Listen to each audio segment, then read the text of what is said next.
2. Alquimia. El método de investigación de Jung era preeminentemente histórico.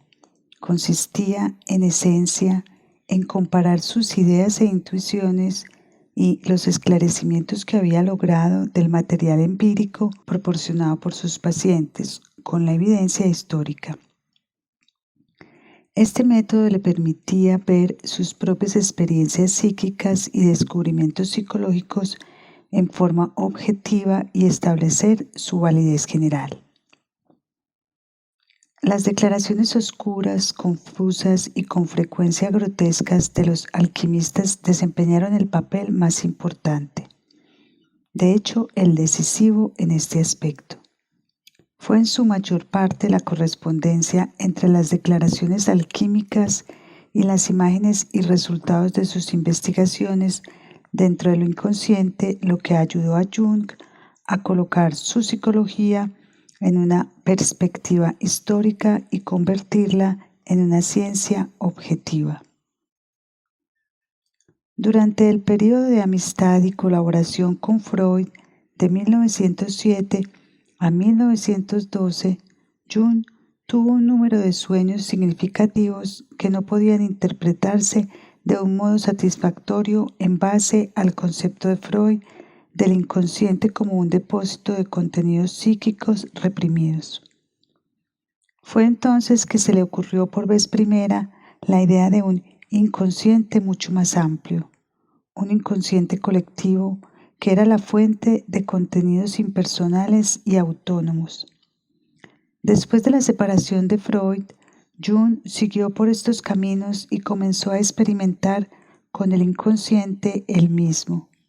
Se enfrascó en él usando para este propósito un método de imaginación activa que él mismo había desarrollado. Dejaba que los contenidos emergieran de las desconocidas profundidades psíquicas, no solo observándolos con cuidado, sino tratándolos como realidades con las que había que vivir, que había que sentir y experimentar a través de una activa participación.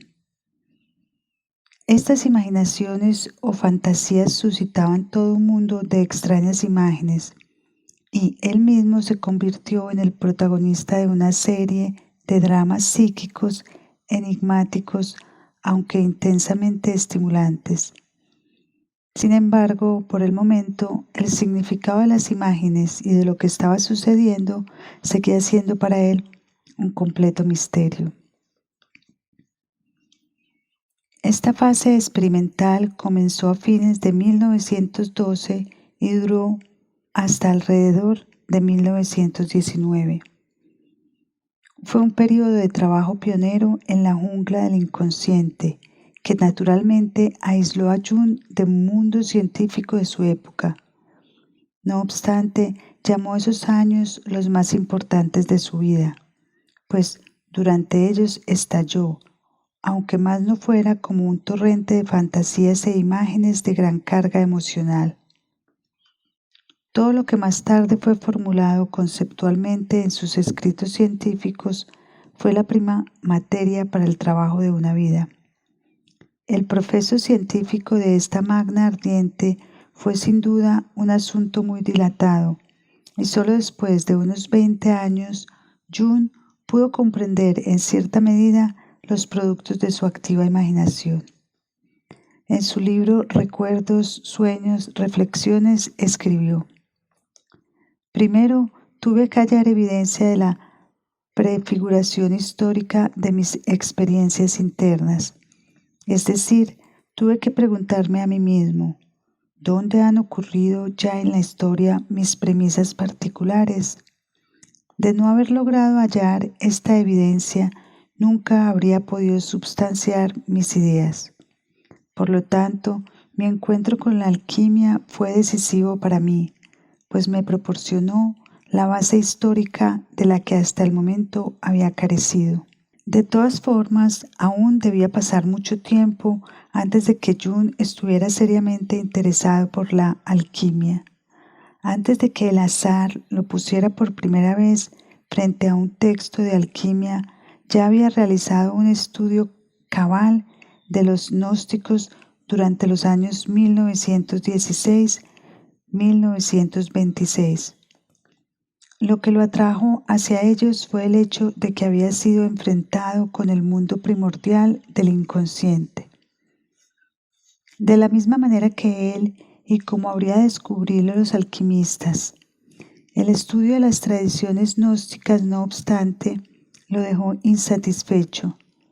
En primer lugar, no tenían menos de 1600 o 1800 años de antigüedad y estaban muy lejanos históricamente para que él estableciera un vínculo vivo con ellos. En segundo lugar, le parecía que la tradición que podría haber conectado a los gnósticos con el presente estaba rota. Más tarde, Jung se dio cuenta de que de hecho la alquimia debía considerarse el vínculo de conexión entre el gnosticismo y la psicología moderna del inconsciente. Este crucial descubrimiento reveló la incoluble continuidad histórica de una corriente cultural que durante la mayor parte de su curso fluía bajo tierra. Había una cadena continua de grandes sabios, conocidos en la alquimia como los dorados o la cadena homérica, quienes desde la antigüedad habían emprendido el impopular, ambiguo y peligroso viaje de descubrimiento del otro polo del mundo, o en términos psicológicos, quienes habían buscado explorar el misterio de la alejada región psíquica y atravesar el golfo entre el inconsciente y el consciente. En 1928, Jung comenzó a estudiar alquimia, junto con su práctica, sus investigaciones científicas y los trabajos principales que había escrito en el interín. El trabajo acerca de su propio inconsciente había seguido avanzando. Su descubrimiento más importante durante todos estos años de experimentación fue el hecho de que estaba ocurriendo un proceso de desarrollo en el inconsciente que tenía como objetivo la plenitud de la personalidad. Este proceso, Jung más tarde lo llamó el proceso de individuación. Con frecuencia se describe en la forma de imágenes del inconsciente que representan la circunambulación de un centro, también objetivo del proceso, la totalidad psíquica del proceso o el self que abarca tanto el consciente como el inconsciente. Con frecuencia aparece como un círculo, un mandala estático. A pesar de que reconoció la importancia de estas figuras, durante muchos años Jung se mantuvo en silencio acerca de las percepciones que había logrado con la práctica de la imaginación activa y también del material presentado por los pacientes con respecto al significado del mandala en relación con el proceso de individuación. Los resultados de sus investigaciones le parecieron cuestionables en más de un aspecto. Mis resultados, basados en 15 años de esfuerzo, no parecían convincentes, pues no ofrecían ninguna posibilidad de comparación. No conocía ningún reino de experiencia humana con el que poder respaldar mis descubrimientos con algún grado de certeza. El momento crucial llegó cuando el sinólogo Richard Wilhelm le envió el manuscrito de su traducción de un tratado chino de alquimia de origen taoísta titulado El secreto de la flor dorada, con el pedido de que escribiera un comentario sobre el texto. Era un trabajo poco común y desconocido en Europa en aquella época, pues su contenido derivaba de una antigua doctrina china esotérica. La transmisión oral del texto se remonta a la dinastía Tang, siglo XIII, y a la religión esotérica del dorado elixir de la vida, cuyo fundador se dice que fue el famoso adepto taoísta Lu Yen, según el folclore, uno de los 8 inmortales. Más tarde, el texto circuló en un manuscrito. La primera impresión data del siglo XVIII en 1920. Se reimprimieron 1000 copias en Pekín, junto con otro tratado, el Hui Min Chin, Libro de la Conciencia y la Vida, y se distribuyeron en un pequeño círculo de lectores, entre los cuales estaba Richard Wilhelm, que era entonces un misionero en la China. Jung escribió en sus memorias: devoré el manuscrito de inmediato, pues el texto me dio una confirmación nunca imaginada de mis ideas acerca del mandala y la circunvalación del centro. Ese fue el primer acontecimiento que irrumpió en mi aislamiento. Cobré conciencia de una afinidad, pude establecer vínculos con algo y alguien. Para Jung fue una sorpresa y una satisfacción hallar en este antiguo texto chino de alquimia, basado en prácticas meditativas, símbolos para contenidos y estados psíquicos que él bien conocía por experiencia personal y la de sus pacientes. Al principio se sintió muy afectado por el simbolismo del mandala. Se presentó una analogía de lo más inesperada entre la circunvalación del centro que había descubierto y el concepto chino de la circulación de la luz. Aquí también el movimiento circular estaba pensando para poner en movimiento un desarrollo de la personalidad que condujera a la individuación. La visionaria flor dorada de luz de la circulación hace que florezca en el centro de este movimiento un verdadero símbolo del mandala, psicológicamente el símbolo del self.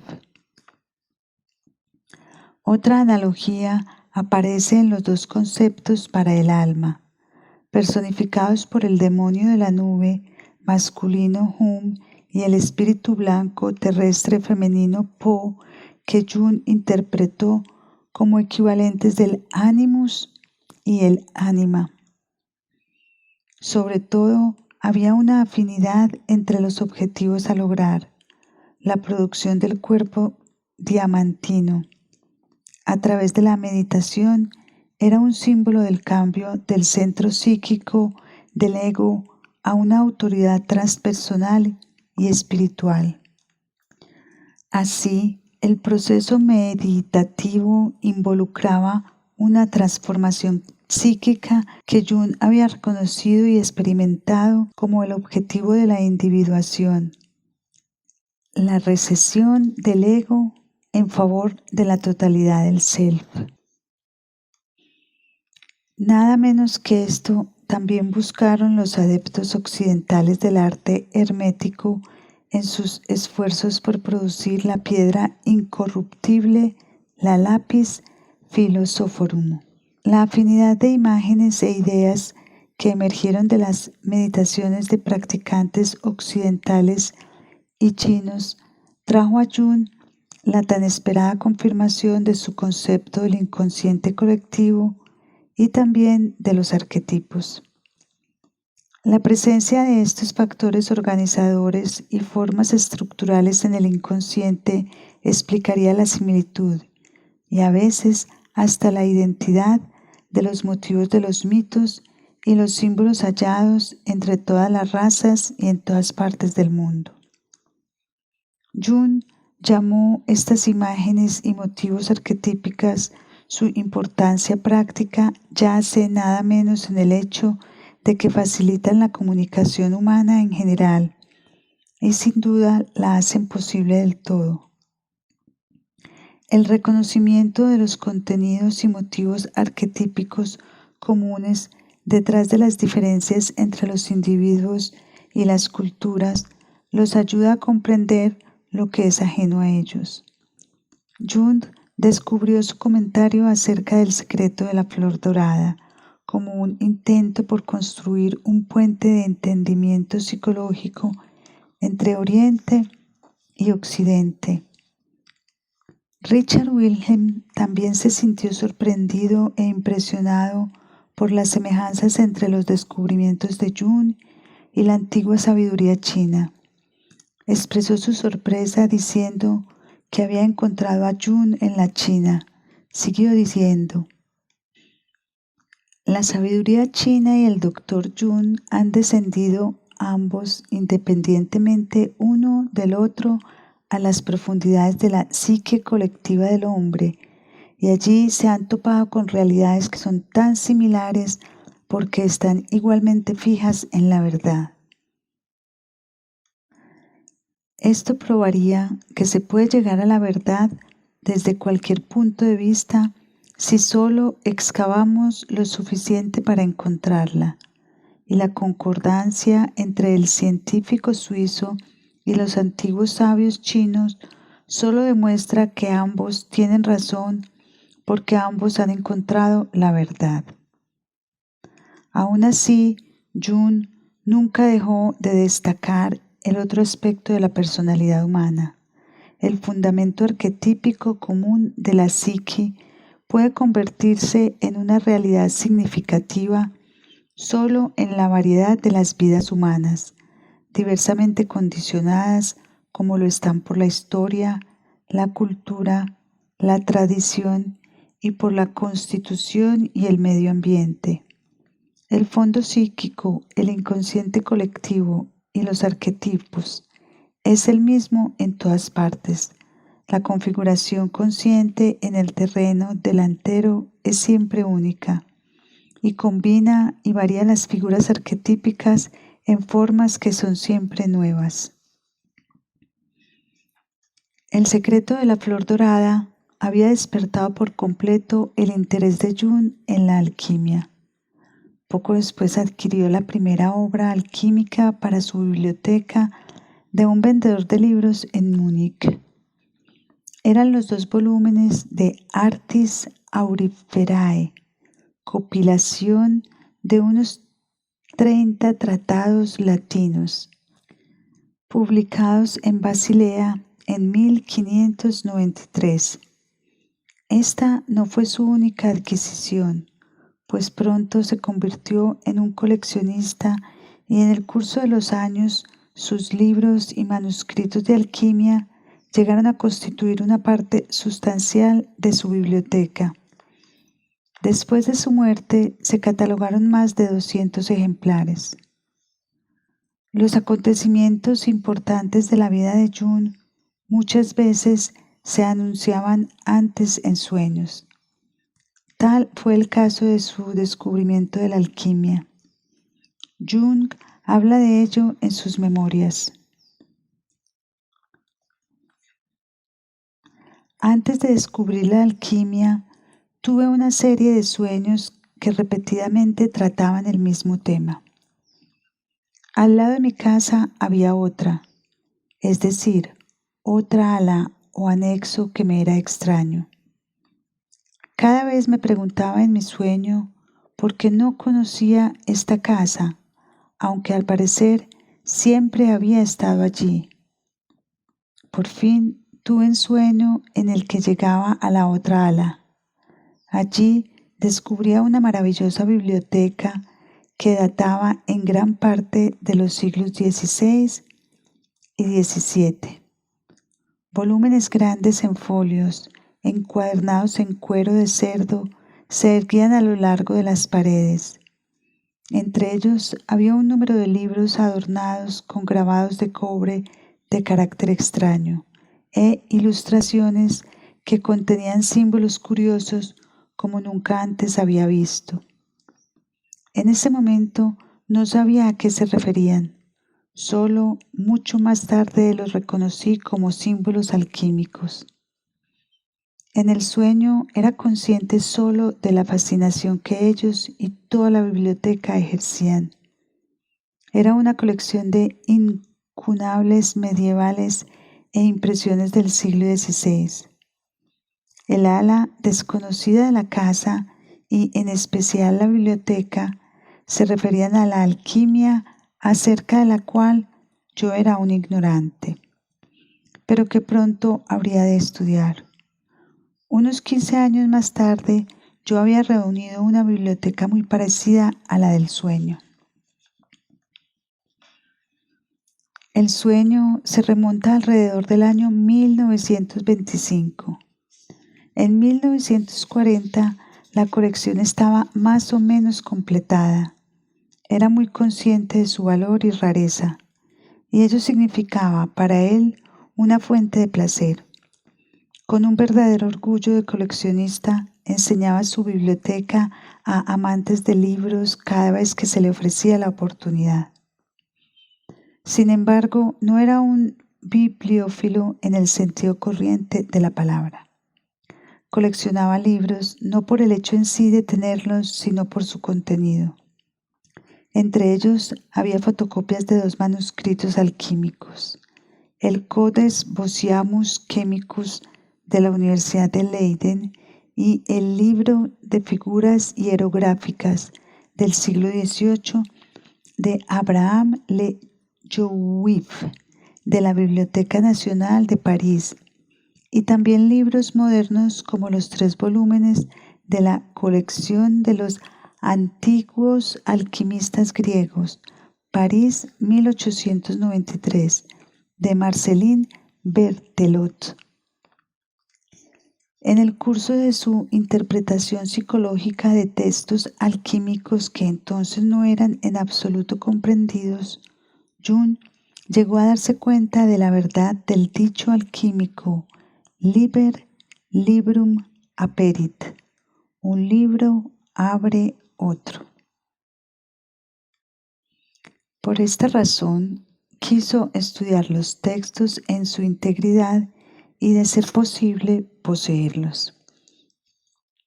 La colección de Jung aún permanece en la actualidad en el espacioso estudio biblioteca intacto desde su muerte en su casa de Kuznacht, un suburbio de Zúrich.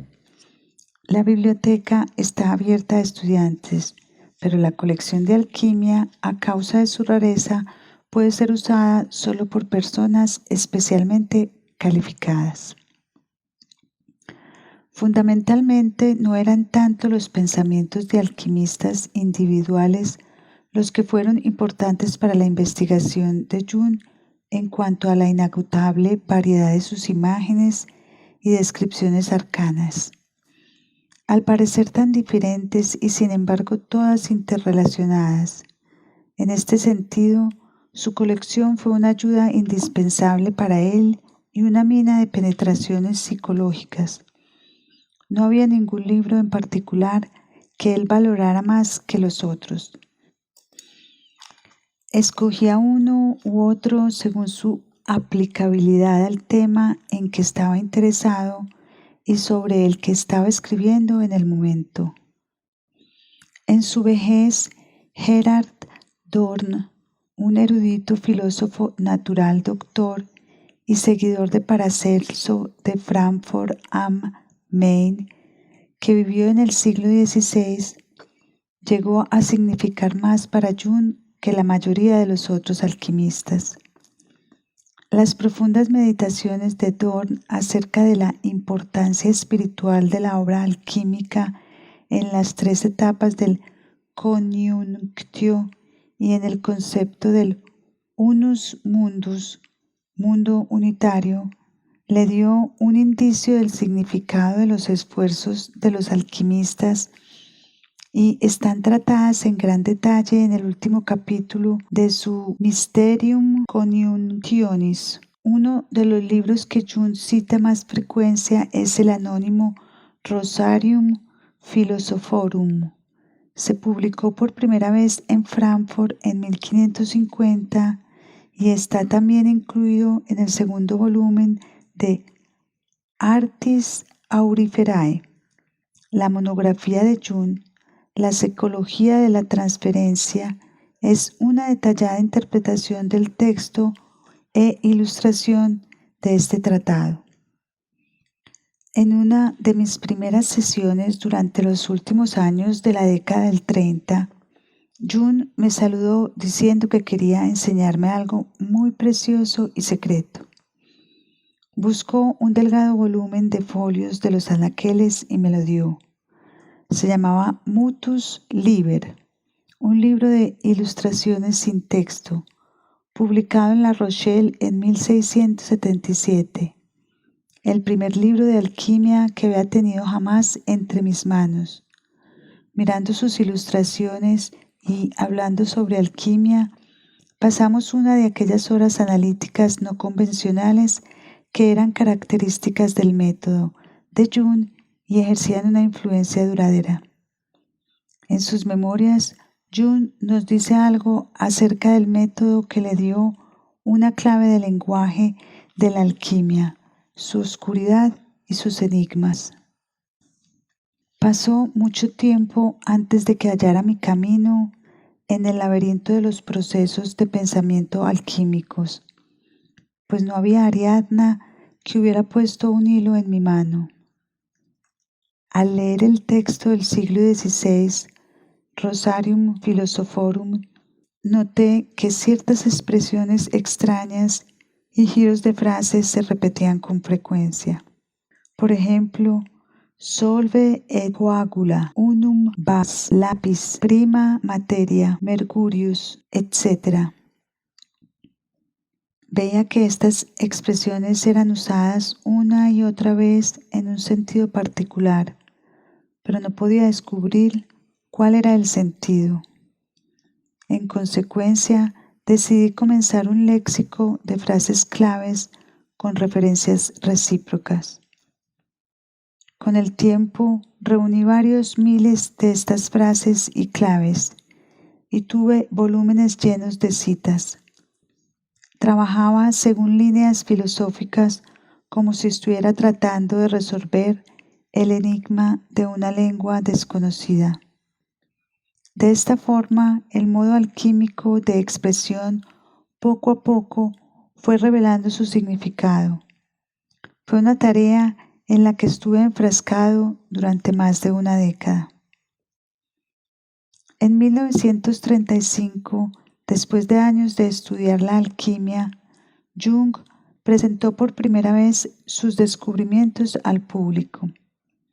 En la reunión de Eranos en Ascona, Italia, dio una conferencia titulada Símbolos de los sueños del proceso de individuación, que investigaba los paralelos alquímicos en los sueños de un individuo moderno, y al año siguiente dio otra conferencia acerca de la idea de redención en la alquimia. Durante otros 7 años de intensa investigación, estas conferencias fueron elaboradas como una de sus obras claves, Psicología y Alquimia, publicada originalmente en 1944. Las conferencias de Eranos ya habían dejado en claro por qué los textos alquímicos eran tan importantes como fuentes para investigar el inconsciente. La obra alquímica no podía ser considerada como un procedimiento puramente químico, en un grado mucho mayor, y de lo que en general se reconocía era de origen psíquico. Para los alquimistas, la materia aún era un misterio. Es una regla psicológica que el inconsciente se agrupa cada vez que una persona se enfrenta a algo desconocido. Nuevos contenidos psíquicos surgen en forma de imágenes y se mezclan con el objeto desconocido, al parecer haciendo que se vuelva vivo e inteligible. Esto es lo que sucedió con los alquimistas. Lo que ellos experimentaban como propiedades de la materia era en realidad el contenido de su propio inconsciente y las experiencias psíquicas que tenían mientras trabajaban en su laboratorio les parecían las peculiares transformaciones de sustancias químicas. Aunque, como dice Jung, la preocupación del adepto por la materia puede considerarse un serio esfuerzo por deducir los secretos de la transformación química, al mismo tiempo era, y con frecuencia en grado sorprendente, el reflejo de un proceso psíquico paralelo. Así sucedió que el alquimista proyectó otro misterio en el misterio que intentaba explicar, es decir, su propio fondo psíquico desconocido. En el simbolismo alquímico, las etapas e imágenes de un proceso interno de transformación se estaban expresando a sí mismas en un lenguaje pseudoquímico. En consecuencia, la alquimia cobra el nuevo e interesante aspecto de una psicología proyectada del inconsciente colectivo. Y así está al nivel de la mitología y el folclore. Su simbolismo está en la más íntima relación con el simbolismo de los sueños por un lado y con el simbolismo de la religión por el otro. Naturalmente, Jung anhelaba encontrar textos que confirmaran la naturaleza no química de los complicados procedimientos alquímicos, mostrando que aunque los antiguos maestros ocuparon su tiempo con alambiques y hornos en el intento de producir el oro metálico, también eran conscientes del fondo psíquico y de la importancia más profunda y religiosa de los procesos de transformación que describían. Pronto logró hacer esto. Tanto en los textos más antiguos como en los más recientes se topó con indicios en los que se refería al aspecto psíquico de estos procedimientos y halló descripciones de las experiencias como de sueño y visiones que muchas veces acompañaban a la obra. El libro de Crates, siglo IX, presenta toda la doctrina alquímica en la forma de un sueño. En un tratado tardío de Abdalá Hurain, que se supone fue traducido del etíope al latín y al alemán, el autor describe cómo al dejar caer unas gotas del vino rojo consagrado en un recipiente de agua de lluvia, cuidadosamente preparada y clarificada, ante sus ojos se representó la historia de la creación del mundo. ¿Cómo llegó a suceder? Y estos secretos que no han de pronunciarse en voz alta, no tengo el poder de revelar. Ver con los ojos del espíritu y el entendimiento es una frase usada por varios autores, entre los cuales está Michel Sendivogius, siglo XVII, en su tratado Novum Lumen. Hacer que aparezcan cosas ocultas en la sombra y sacar la sombra de ellas. Dios se lo permite al filósofo inteligente a través de la naturaleza. Todas estas cosas suceden y los ojos de los hombres corrientes las ven, pero los ojos del entendimiento y de la imaginación las perciben con una visión verdadera, las más verdaderas. En dichos como aurum nostrumum est aurum vulgi, nuestro oro no es el oro corriente, y en los conceptos lapis invisibilatilis, lapis philosophorum, lapis aethereus, lapis et spiritus, y el axioma tam etice quam physicice, tanto ético, por ejemplo psíquico como físico.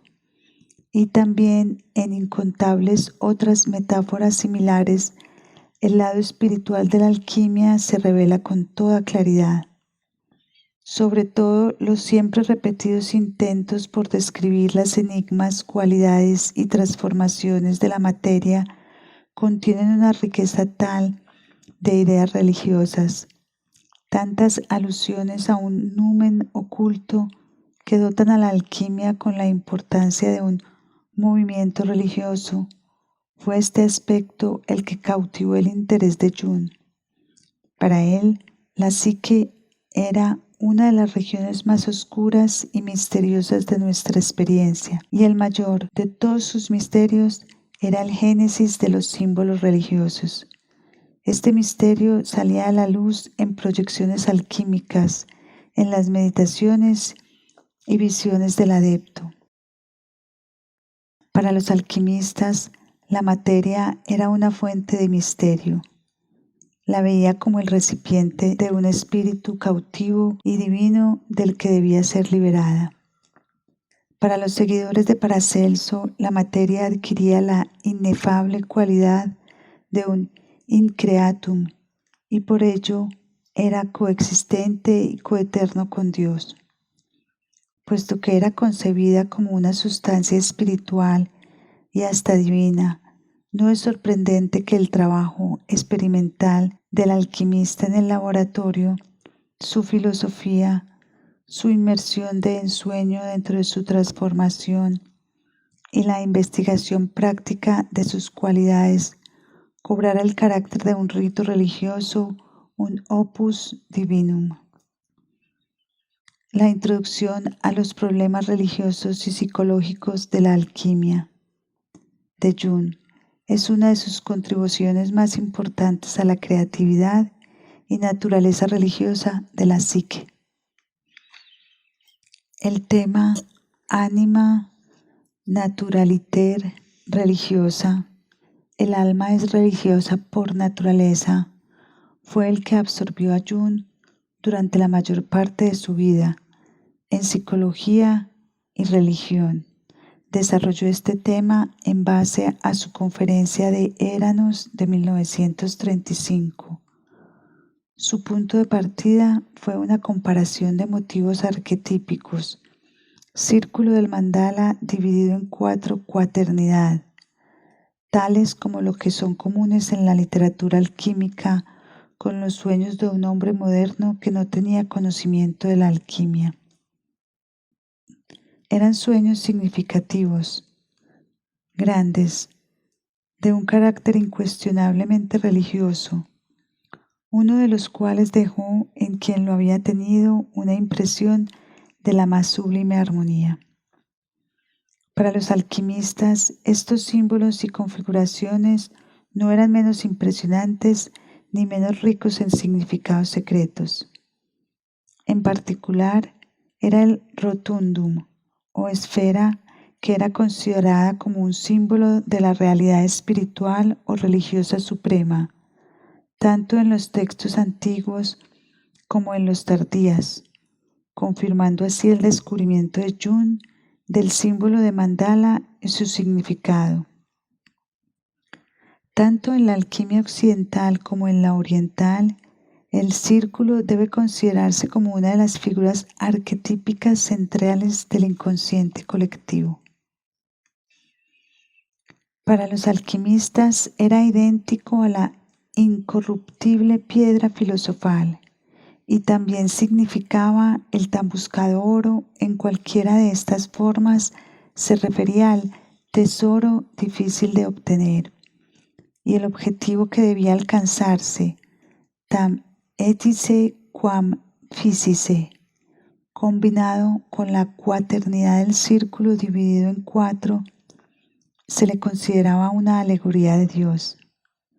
Al principio parece sorprendente que un símbolo con implicaciones religiosas tan profundas tuviera su sitio en especulaciones alquímicas, pero ello sucede solo si la alquimia es entendida como pseudoquímica y se pasan por alto los esfuerzos de los adeptos como una expresión de genuina aspiración religiosa.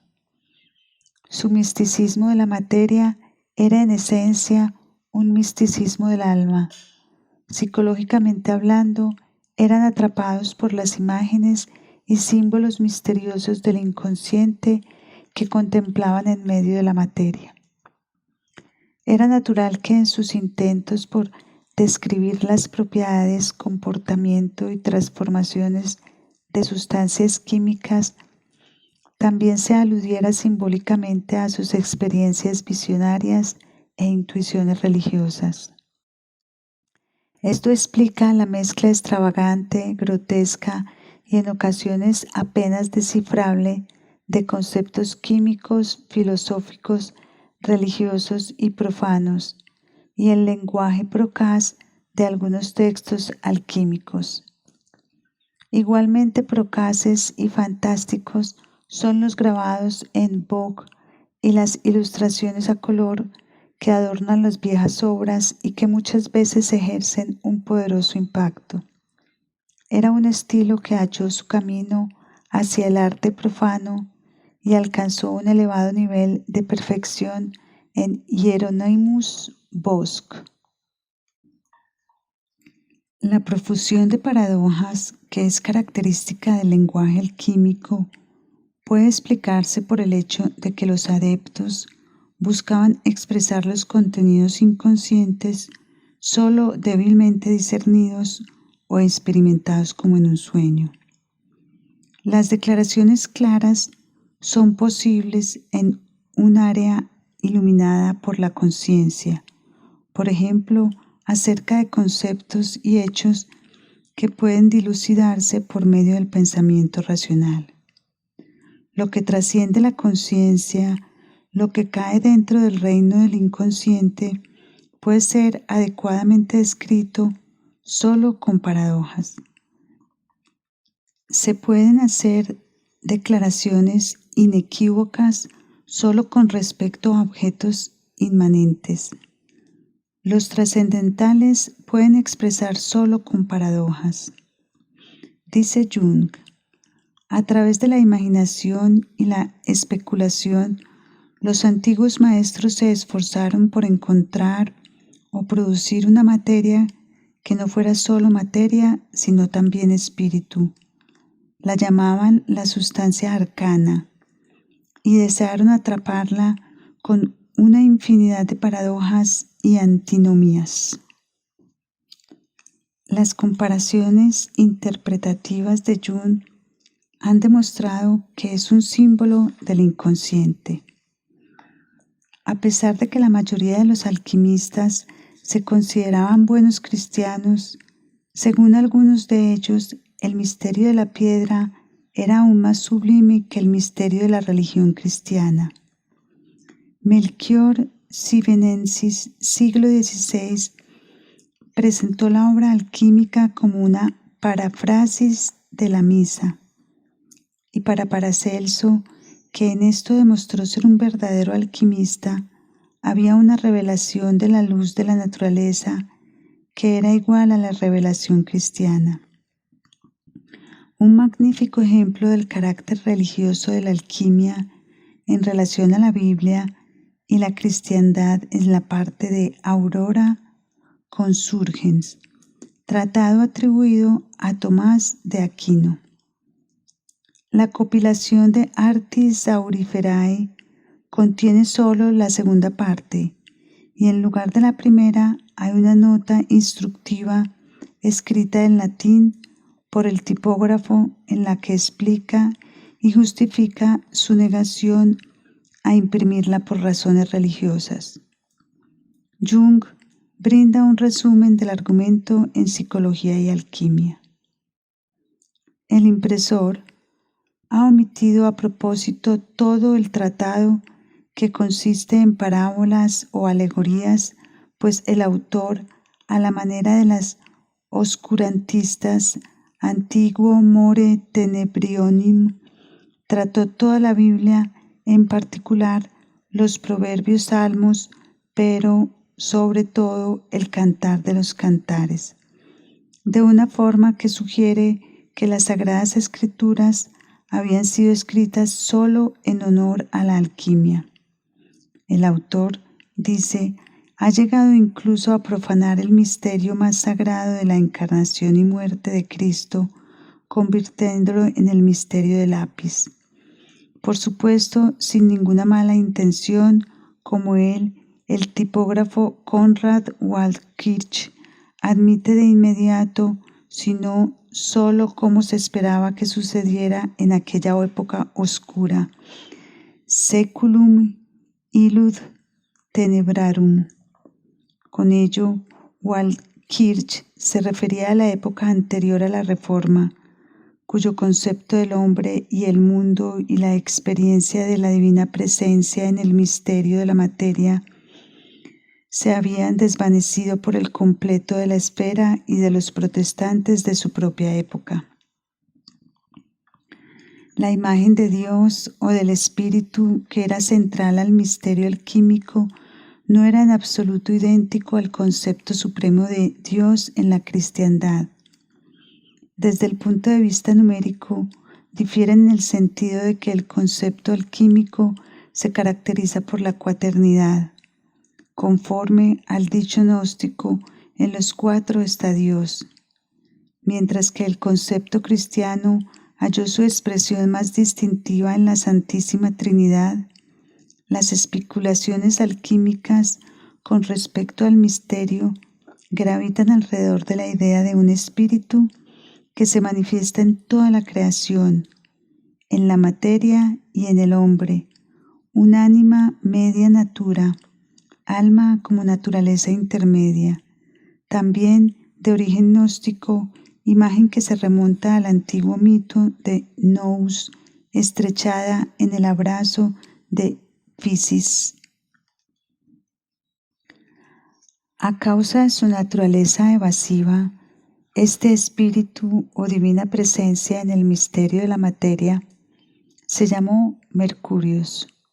Otros nombres fueron Filius Macrocosmi, Salvator, Elixir Vitae, Deus Terrenus y Lapis, siempre que se comprendiera esto último como espíritu.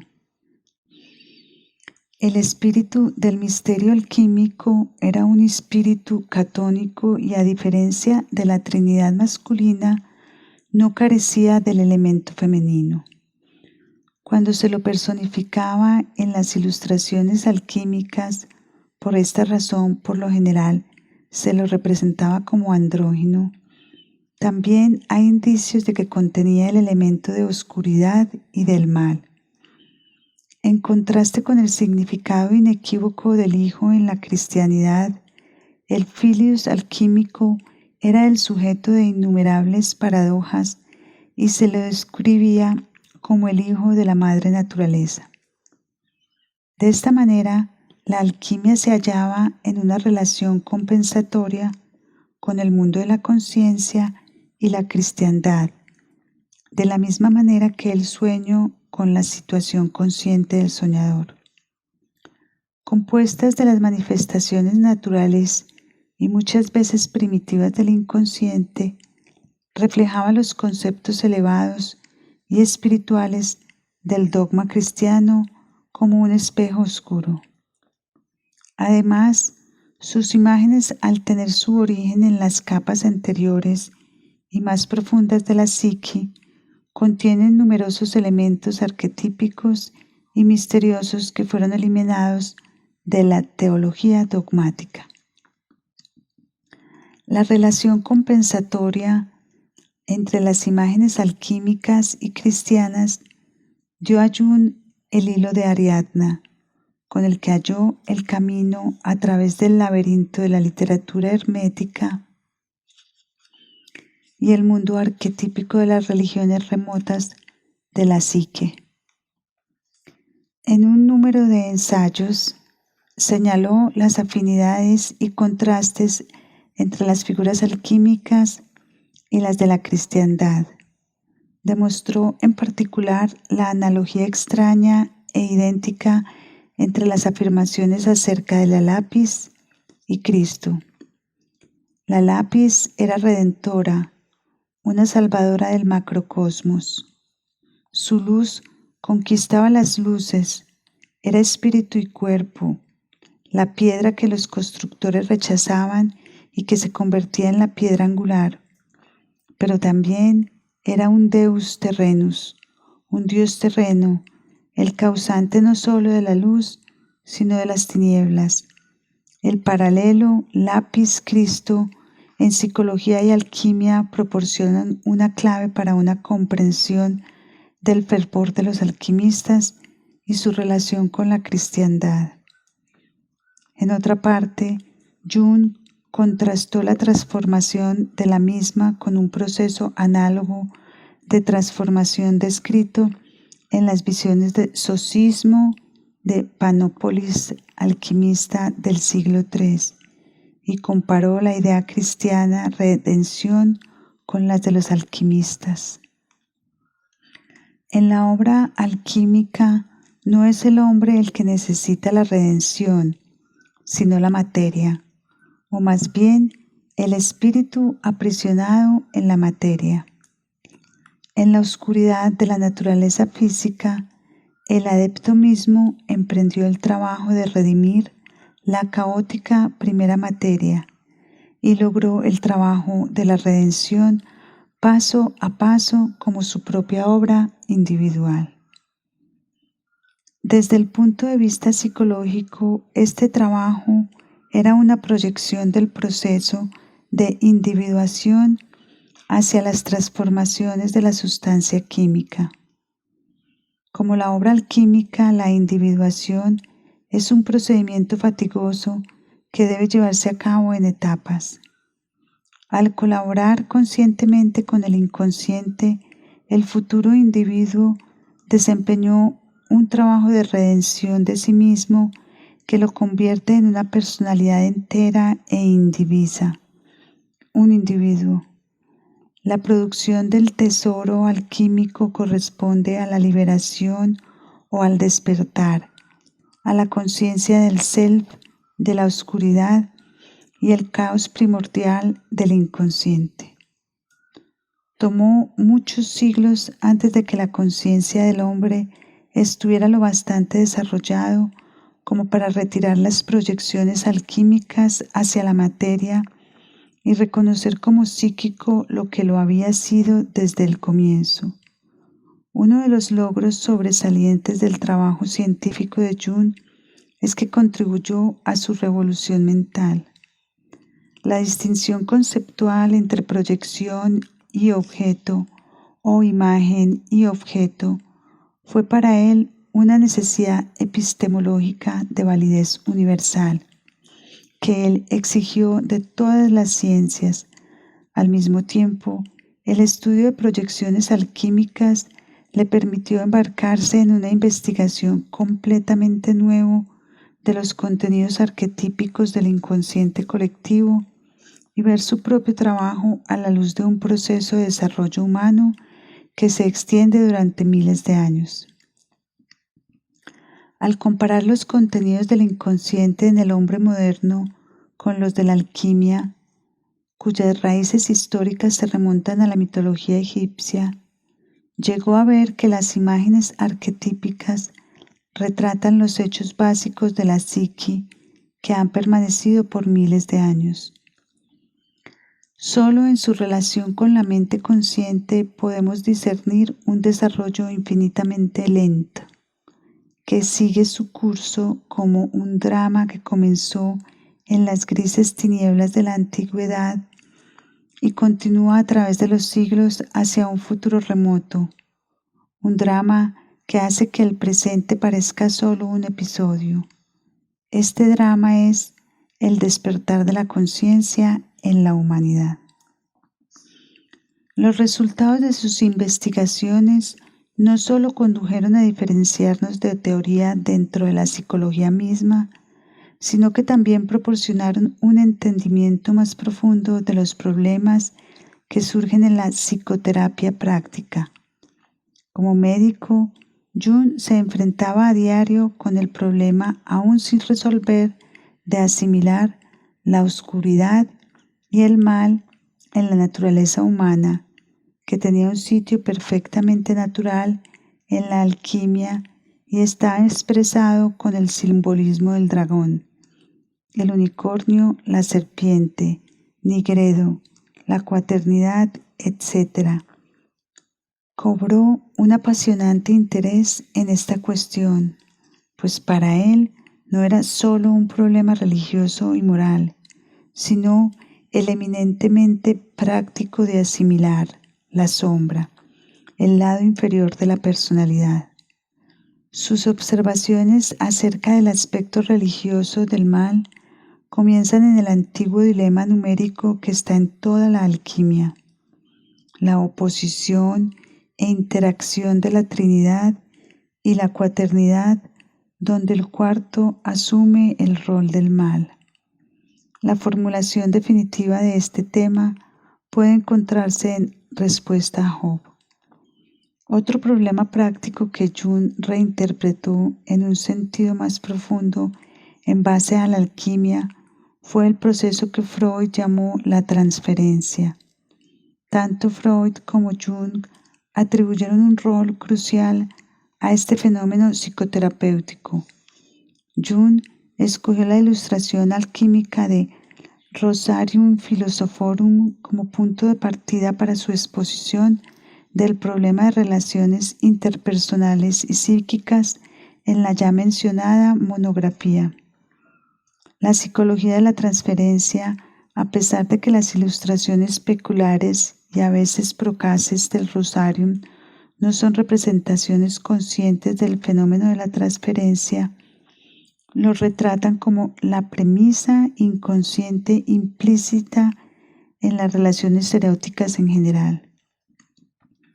Jung comparó las diversas etapas de conjunción que describe con las etapas de la transferencia y las transformaciones que provoca, que a su vez pueden considerarse como las etapas y transformaciones del proceso de individuación.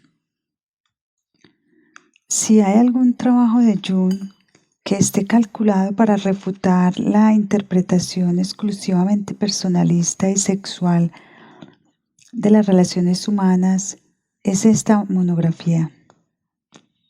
Detrás del vínculo entre los sexos está el sí mismo, el arquetipo del todo que contiene y al mismo tiempo une los opuestos en la naturaleza humana.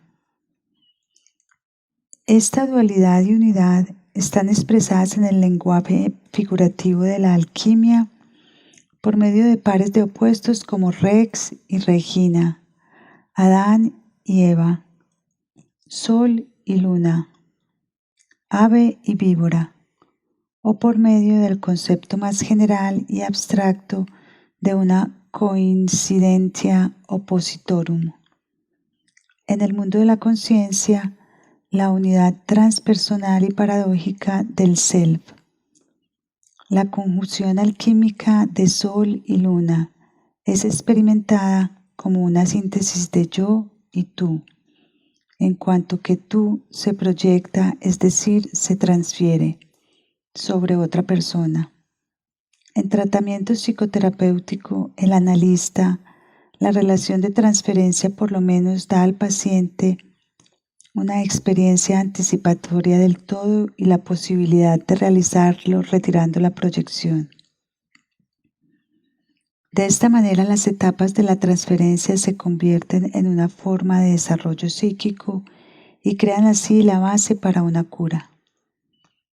La apariencia convencional se deja de lado y sale a la luz el hombre verdadero. Realmente vuelve a nacer de esta relación psicológica.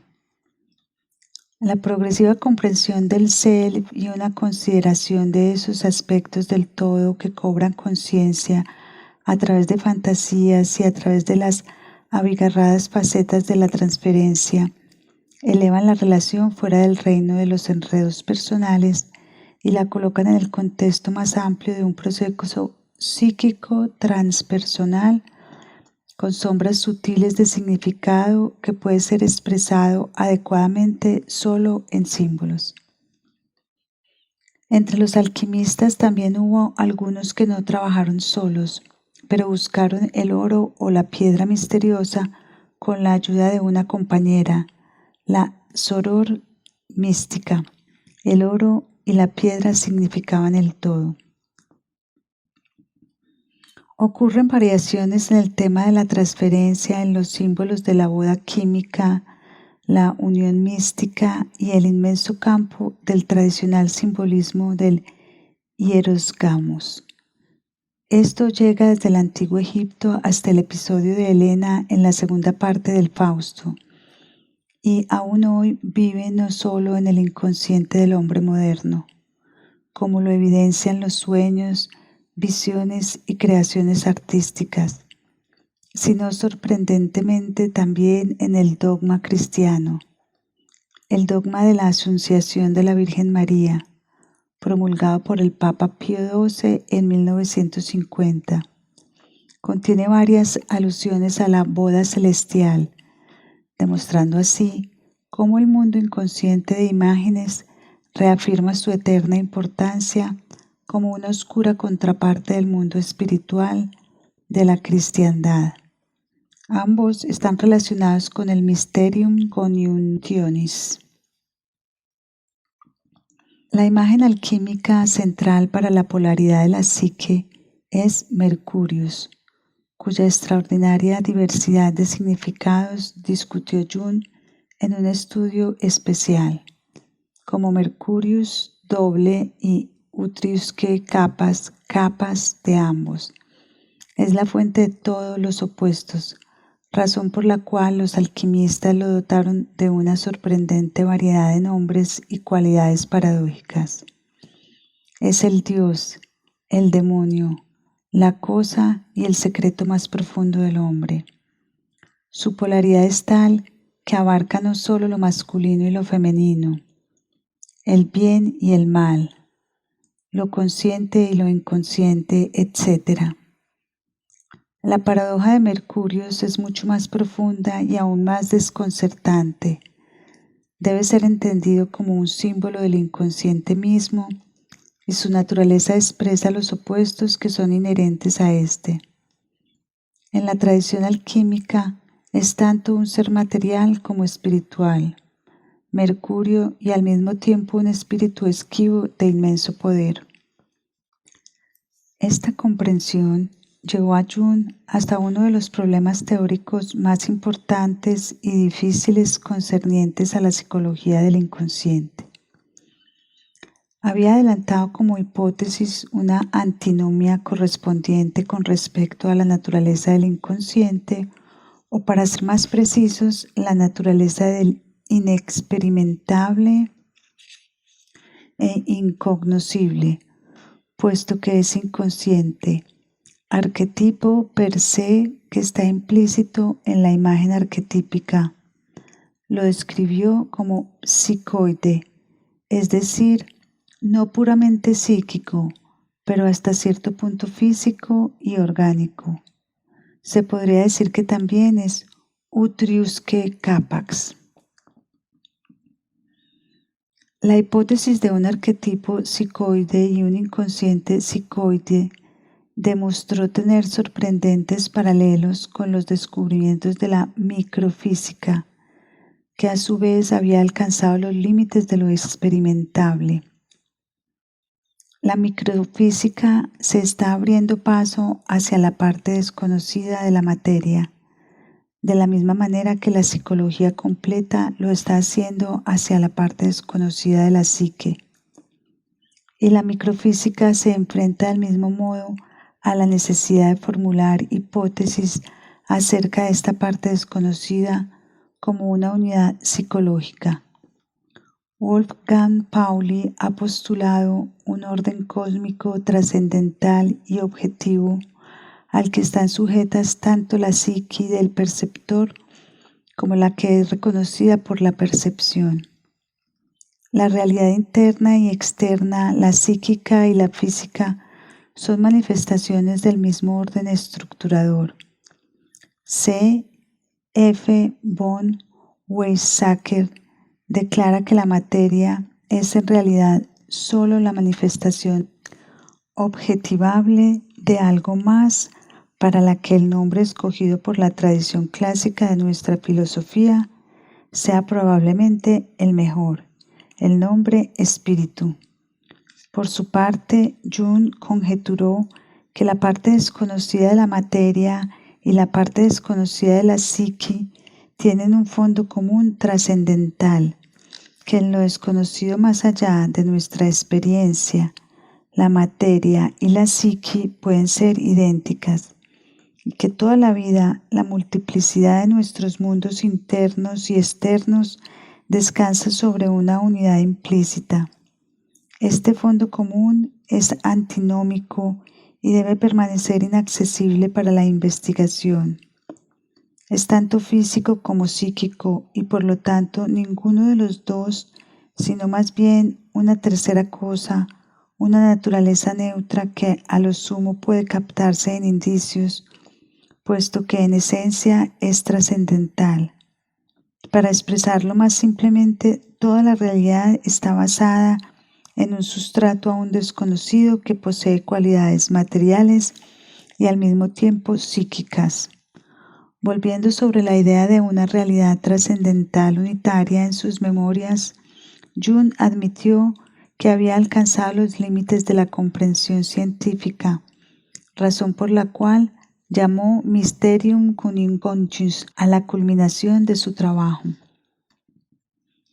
Los textos alquímicos en los que Jung basó su resumen final fueron Física Trismegisti y Filosofía Meditativa de Gerhard Dorn.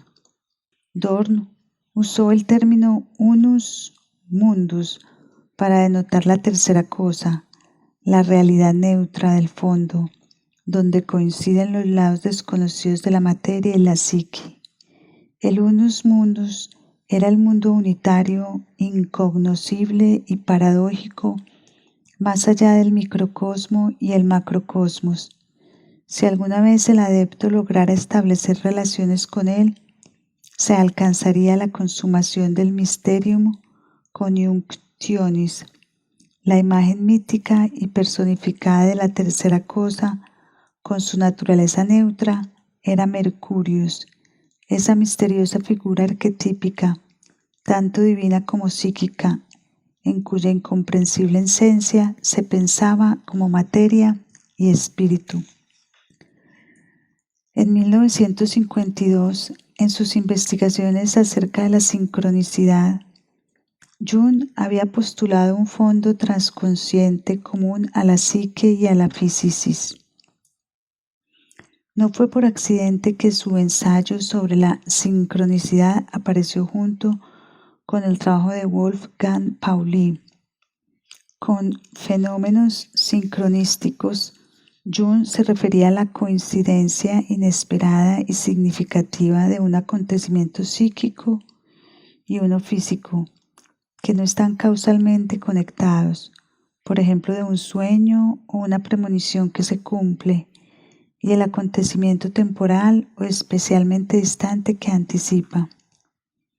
El vínculo de conexión entre estos acontecimientos internos y externos es la equivalencia de su contenido, a causa del cual su coincidencia se registra y experimenta como significativa.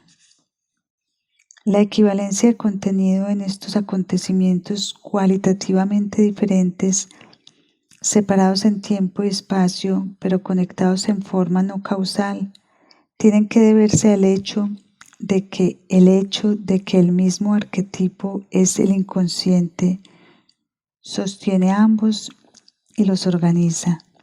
Es el arquetipo psicoide incognoscible que se manifiesta en el mundo de la conciencia, apareciendo como un acontecimiento psíquico y allí como uno físico. El arquetípico per se pertenece al reino del inconsciente colectivo. El mundo de antinomías del fondo, que es tanto físico como psíquico, por lo tanto ninguno de los dos. La conciencia descompone en procesos separados aquello que aún es una unidad en el inconsciente, disolviendo así o oscureciendo la interrelación original de acontecimientos en el uno. Según la opinión de Jung, los fenómenos sincronísticos o las correspondencias no causales entre acontecimientos psíquicos y físicos mutuamente independientes necesitan la construcción de un modelo de mundo nuevo y unitario. Los mundos internos y externos del espíritu y la materia ya no son opuestos que no pueden unirse, sino aspectos de ese reino psicoide de realidad en el que ambos descansan.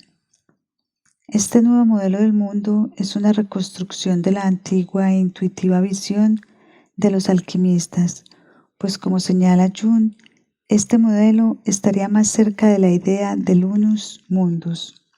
Además del unus mundus, había otros conceptos alquímicos que ya hemos mencionado: sustancia arcana, mercurius, lápiz, que apuntaban a una unidad psicofísica, En lo que concernía al alquimista, uno de los conceptos más importantes en este aspecto era la imaginatio, la actividad de la fantasía inseparablemente conectada con la obra. Sorprendentemente, el alquimista concebía sus imaginaciones como algo casi corpóreo, una suerte de cuerpo sutil que era la mitad espiritual. Por lo tanto, eran de naturaleza psicoide y formaban un reino intermedio que pertenecía a la materia y al espíritu, a causa de las misteriosas y múltiples implicaciones de la imaginación. Jung la llamó quizá la clave más importante para una comprensión de la opus. El cuerpo sutil o cuerpo de aliento, como se lo llama a veces, es una idea arquetípica cuyo origen se remonta a la antigüedad clásica. Ocurre en Poseidonio y Plotino, en Proclo y Sinesio y más tarde en Paracelso. Entre los alquimistas, la idea de un cuerpo sutil provenía de sus esfuerzos por hallar y transformar la sustancia arcana desconocida por medio de la imaginación. En sus proyecciones lo psíquico y lo físico se unían en una sola experiencia, de modo que no es sorprendente que el reino intermedio de los cuerpos sutiles desapareciera de la vista después de que el hombre hubiera liberado la materia de las proyecciones psíquicas y comenzara a investigarla por sí misma. Y la química y la física hubieran evolucionado de la alquimia. De la misma manera, la idea de un cuerpo sutil estaba destinada a perder su importancia una vez que el hombre pensó que sabía todo lo que había que saber de la psique. Sin embargo, a la larga no se puede mantener un enfoque científico tan simplista y en consecuencia limitado, a pesar del hecho de que aún está ampliamente considerado como moderno. Jung vio venir su fin. El momento en que la física pisa las regiones no pisadas y en las que no se puede retroceder, y cuando la psicología tiene que admitir al mismo tiempo que hay otras formas de vida psíquica además de la adquisición de conciencia personal. En otras palabras, cuando la psicología también ingresa en una oscuridad impenetrable, entonces el reino intermedio de los cuerpos sutiles cobra vida otra vez, y lo físico y lo psíquico se fusionan una vez más en una unidad indisoluble. Hoy nos hemos acercado mucho a este punto decisivo. Se ha indicado en lo antedicho que este momento en efecto ha llegado tanto para la psicología como para la física. En la psicología el inconsciente colectivo y el arquetipo per se constituyen virtualmente una oscuridad impenetrable. Jung tomó conocimiento de esto al plantear la hipótesis de la naturaleza psicoide del arquetipo y del reino neutro en el fondo. En estos dos conceptos, lo físico y lo psíquico, una vez más, se fusionan en una unidad indisoluble. C. A. Meyer ha tratado la idea del cuerpo sutil para arrojar luz sobre las oscuridades de la medicina. Aún hoy no se pueden explicar las relaciones psicosomáticas en forma satisfactoria.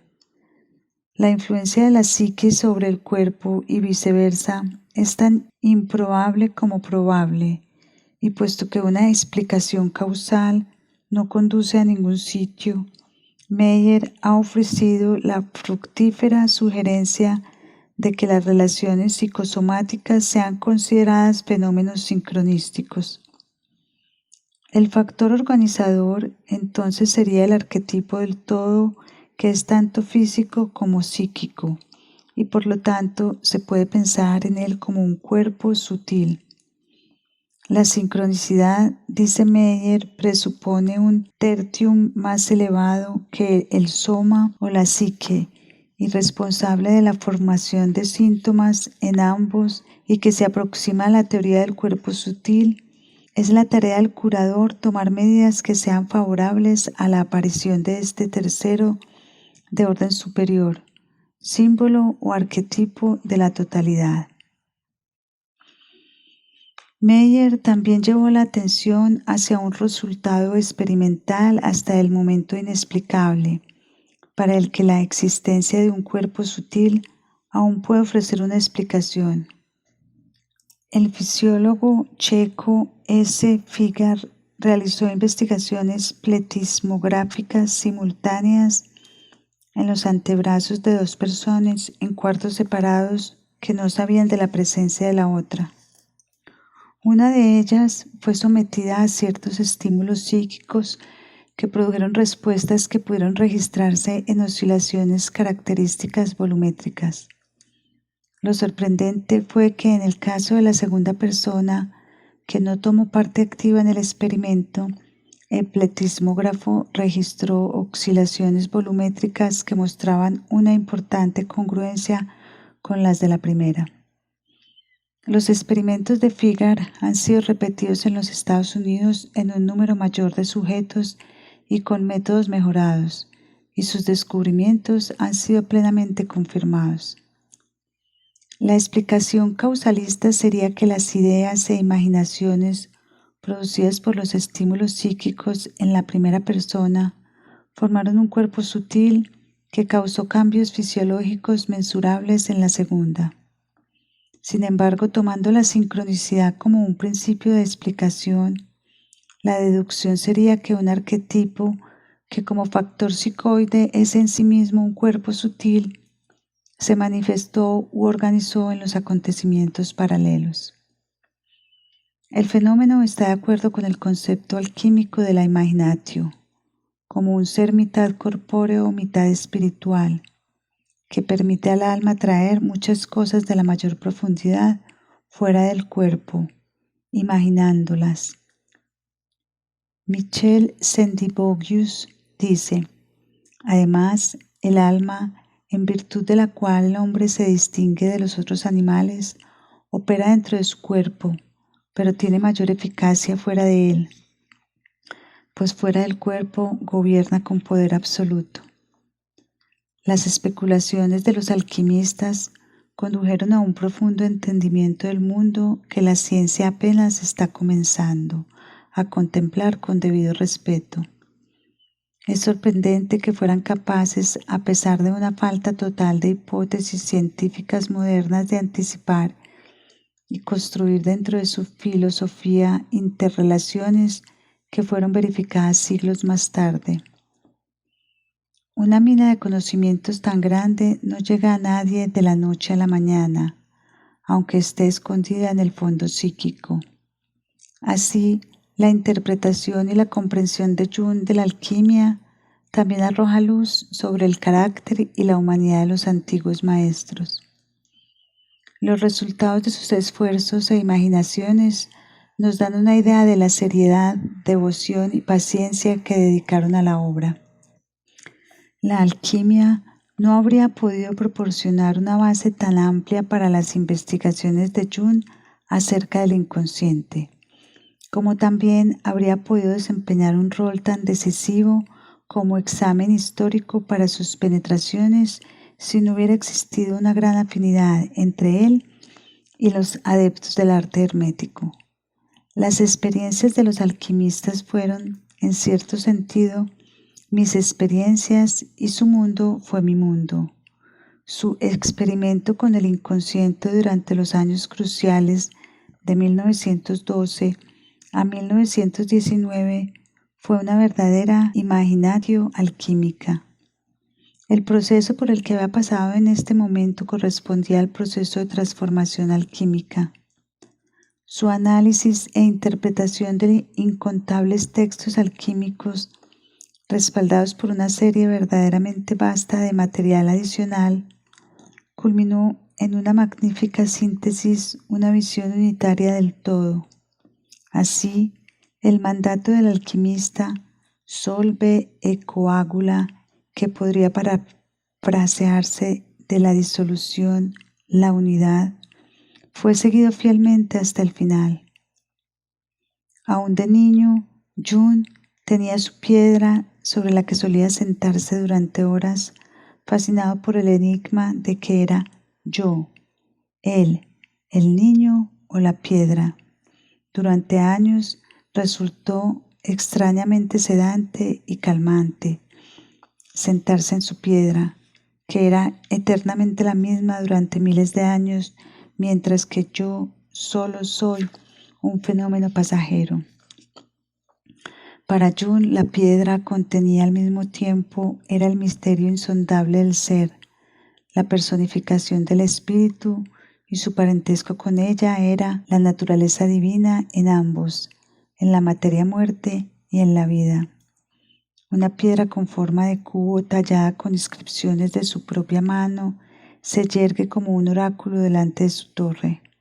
La casa de campo de Jung en Bollingen, en el lago superior de Zúrich, y el último gran sueño reconfortante antes de su muerte fue de la lápiz. Vio un enorme bloque redondo de piedra sobre una alta plataforma, y al pie de la piedra estaban grabadas las palabras: y este será un signo para ti de totalidad y unicidad. No obstante, a diferencia de los alquimistas, lo que fascinó a Jung durante toda su vida no fue la materia, sino la psique. Para el científico, en él, esta era el objeto de rigurosa investigación empírica. Como médico, la socorrió con la más profunda comprensión. Como hombre, fue el amo y el criado de las transformaciones de ella.